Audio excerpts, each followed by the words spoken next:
ओम नमः शिवाय मंत्र की महिमा। विस्तृत पौराणिक कथा। बहुत प्राचीन काल की बात है, जब समय की गति धीमी थी, जब प्रकृति अपने सबसे शुद्ध रूप में थी, जब मनुष्य और देवताओं के बीच की दूरी इतनी नहीं थी जितनी आज है। उस समय धरती पर एक अजीब सा परिवर्तन हो रहा था। लोग पहले जैसे सरल और शांत नहीं थे। उनके मन में धीरे धीरे लोभ, क्रोध और भय घर करने लगे थे। गांवों में पहले जहां भजन गूंजते थे, अब वहां चिंता और झगड़े सुनाई देने लगे। हर व्यक्ति किसी न किसी दुख से घिरा था। कोई रोग से परेशान था, कोई गरीबी से, तो कोई अपने ही मन की अशांति से। तब ऋषियों की चिंता हुई। हिमालय की गुफा में बैठे महर्षि यह सब देख रहे थे। उनमें से एक ऋषि ने कहा, यह कलयुग की छाया है। अगर अभी कुछ नहीं किया गया तो मनुष्य पूरी तरह अंधकार में डूब जाएगा। दूसरे ऋषि बोले, हमें कोई ऐसा उपाय चाहिए जो सरल भी हो और हर व्यक्ति के लिए संभव भी। तब एक वृद्ध ऋषि, जिनके चेहरे पर अद्भुत तेज था, बोले, इस समय का समाधान केवल एक ही है, वह है भगवान शिव। सभी ऋषियों और देवता मिलकर कैलाश पर्वत की ओर चल पड़े। वहां यात्रा आसान नहीं थी। तेज हवाएं, बर्फ से ढके पहाड़, कठिन रास्ते, लेकिन उनके मन में एक ही विश्वास था, महादेव ही इस संसार को बचा सकते हैं। कई दिनों की यात्रा के बाद वे अंततः कैलाश पहुँचे। कैलाश पर पहुँचते ही उन्होंने जो दृश्य देखा वह अद्भुत था। चारों ओर दिव्य प्रकाश फैला हुआ था। गंगा भगवान शिव की जटा से बह रही थी। नंदी द्वार पर शांत खड़े थे और भगवान शिव गहरे ध्यान में लीन थे। उनके चारों ओर ऐसी शांति थी जैसे समय भी थम गया हो। देवताओं ने हाथ जोड़कर प्रार्थना की, हे महादेव, आप ही इस सृष्टि के रक्षक हैं। मनुष्य दुख और भय में जी रहा है। कृपा कोई ऐसा मार्ग बताइए जिससे सभी को शांति मिल सके। कुछ समय तक पूर्ण मौन रहा। फिर धीरे धीरे भगवान शिव ने अपनी आंखें खोली। जैसे ही उनकी आंखें खुली, पूरा वातावरण एक अद्भुत ऊर्जा से भर गया। भगवान शिव ने गहरी, शांत और मधुर आवाज में कहा, ओम। यह ध्वनि इतनी शक्तिशाली थी कि पहाड़ों में गूंज उठी, आकाश में फैल गई और हर जीव के हृदय तक पहुंच गई। फिर उन्होंने कहा, नमः शिवाय। भगवान शिव बोले, यह मंत्र सरल है लेकिन इसकी शक्ति असीम है। जो भी इस मंत्र का सच्चे मन से जप करेगा, उसका मन शांत होगा, उसका भय दूर होगा और वह अपने असली स्वरूप को पहचान पाएगा। उन्होंने आगे कहा, इस मंत्र के 5 अक्षर 5 तत्वों का प्रतिनिधित्व करते हैं।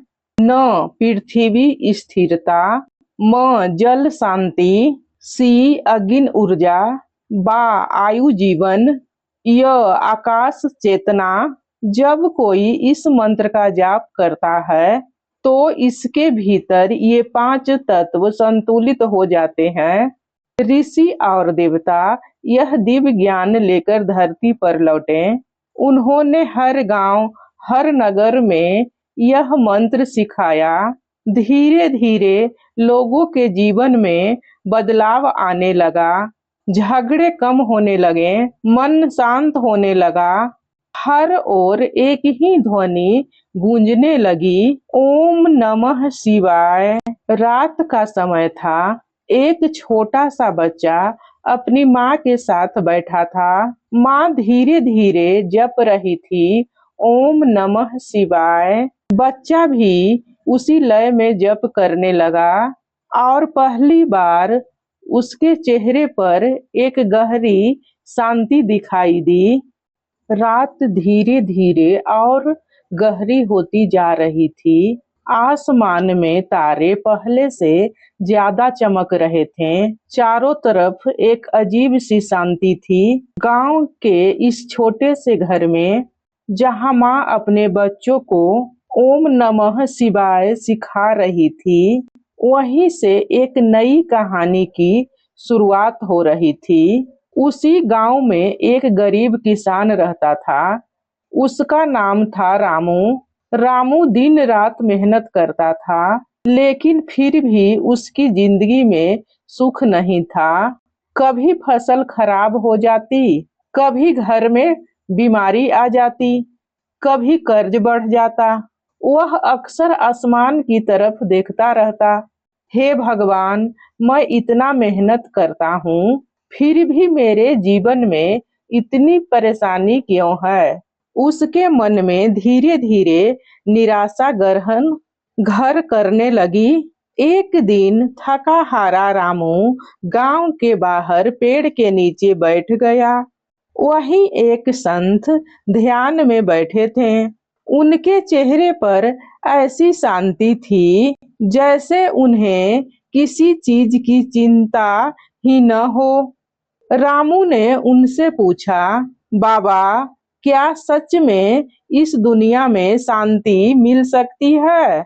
संत ने आंखें खोली और मुस्कुराकर बोले, हाँ, लेकिन इसके लिए तुम्हें अपने मन को बदलना होगा। रामू बोला, मैं गरीब हूँ बाबा, मेरे पास कुछ नहीं है, मैं क्या बदल सकता हूँ? संत ने धीरे से कहा, तुम्हारे पास सबसे बड़ी चीज है, तुम्हारा मन। अगर तुम अपने मन को शांत कर लो तो तुम्हारी आधी समस्या वहीं खत्म हो जाएगी। फिर उन्होंने कहा, एक मंत्र है, जिसे तुम सच्चे दिल से जपो तो तुम्हारा जीवन बदल सकता है। रामू ने उत्सुकता से पूछा, कौन सा मंत्र बाबा? संत ने आंखें बंद की और बहुत ही मधुर आवाज में कहा, ओम नमः शिवाय। रामू ने अगले दिन से मंत्र जप शुरू किया। सुबह जल्दी उठकर आंखें बंद करके धीरे धीरे बोलता, ओम नमः शिवाय। लेकिन उसका मन बार बार भटक जाता। कभी खेत की चिंता, कभी पैसों की चिंता, कभी घर की समस्या।